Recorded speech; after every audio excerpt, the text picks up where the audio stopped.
आपने पिछले वीडियो में देखा था कि स्केलर प्रोडक्ट कैसे करते हैं स्केलर प्रोडक्ट, वो अब देखिए कि वेक्टर प्रोडक्ट क्या होता है। तो उसके लिए अगर ए और बी दो वेक्टर्स हैं inclined at an angle theta, तो देन ए क्रॉस बी, इसे क्रॉस से रिप्रेजेंट इज इक्वल टू होता है modulus of A modulus of B into sine theta into unit vector N, into unit vector N. Unit vector देखिए, अब इसमें unit vector से multiply कर दिया गया, तो जब यूनिट वेक्टर से आप मल्टीप्लाई करेंगे then whole quantity become a vector, उसको डायरेक्शन मिलेगी, क्योंकि यूनिट से मल्टीप्लाई करने पर मैग्नीट्यूड पर कोई अंतर नहीं पड़ता है, केवल आपको डायरेक्शन मिलती है। तो ये चीज, अब एन यूनिट है क्या? एन यूनिट जो है it is the unit vector which is perpendicular to both A and B, जो कि ए और बी दोनों के परपेंडिकुलर है। देखिए जैसे इस तरीके से इन दिस, ये अगर ए मान लें, ये बी मान लें, तो ये कैसे करेगा? A cross B, this represent A cross B, यानी A cross B is perpendicular to both A and B because unit vector N is perpendicular to both A and B. Clear? अब जैसे हम इसी को जैसे आई अभी निकाल रहे थे, आई क्रॉस आई, तो आई क्रॉस आई अगर आप निकालें, दोनों के बीच का एंगल क्या हुआ? 0 डिग्री। जब 0 डिग्री एंगल होगा तो साइन 0 0, यानी 1 into sine 0 that is 0। Similarly J dot J, के डॉट के क्रॉस इज इक्वल टू 0, यानी अगर सेम यूनिट वेक्टर्स का क्रॉस प्रोडक्ट करते हैं तो हमें क्या मिलता है? 0।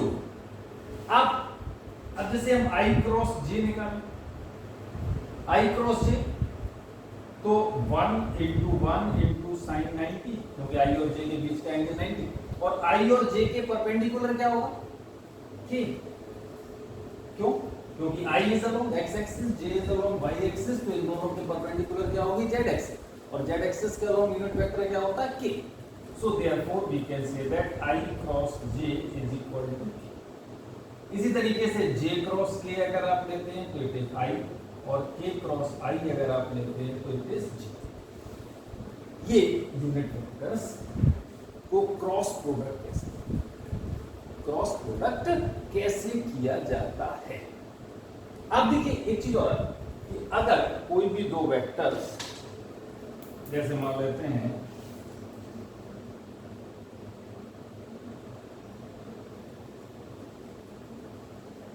A एंड B, यानी A इज इक्वल टू वही A1i plus A2j plus A3k, और B is equal to B1i plus B2j plus B3k,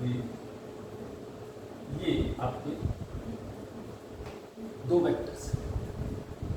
तो अगर आपको A क्रॉस B फाइंड करना है, तो जब आप A क्रॉस B फाइंड करेंगे तो A क्रॉस B कैसे फाइंड करेंगे? इसको मेथड को डिटरमिनेंट मेथड है। डिटरमिनेंट,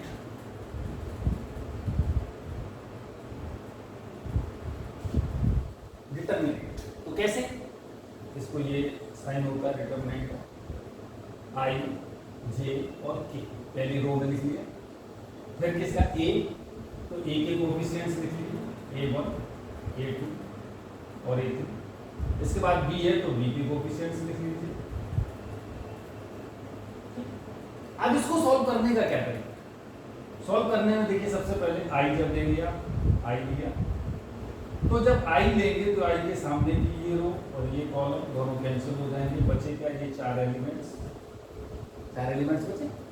तो A2 B3 minus B2 A3। इसके बाद ये पॉजिटिव लिया था तो second term is taken as negative minus j। जब j लेंगे तो इसके सामने का ये और इसके सामने भी ये कैंसिल, आपके पास क्या बचा? 1 2 3 4, 1 2 3 4, तो minus j A1 B3 minus B1 A। इसके बाद जब k लेंगे तो प्लस k, ये और ये cancel, a1 b2 minus b1। तो अब देखिए यहां पर जो आपको मिला इसमें क्या आई जे के दोनों, जब आई जे के हैं तो इसका मतलब ये क्वांटिटी क्या हो गई, वेक्टर क्वांटिटी, इसलिए इसे हम क्या कहते हैं, वेक्टर प्रोडक्ट। बस एक चीज इसमें ध्यान रखनी है कि जैसे मान लीजिए फर्स्ट स्टेप में आपने दिस इनटू दिस और दिस इनटू दिस, तो सेकंड स्टेप में भी दिस इनटू दिस और दिस, यानी डायरेक्शन जो है, जो आपका सेंस है वो एक जैसा होना चाहिए तीनों cases. First is taken as positive, second is taken as negative and third is taken as positive, यानी simply alternate positive and negative are considered for making the product between two vectors, that is vector product. Clear? Okay, thank you.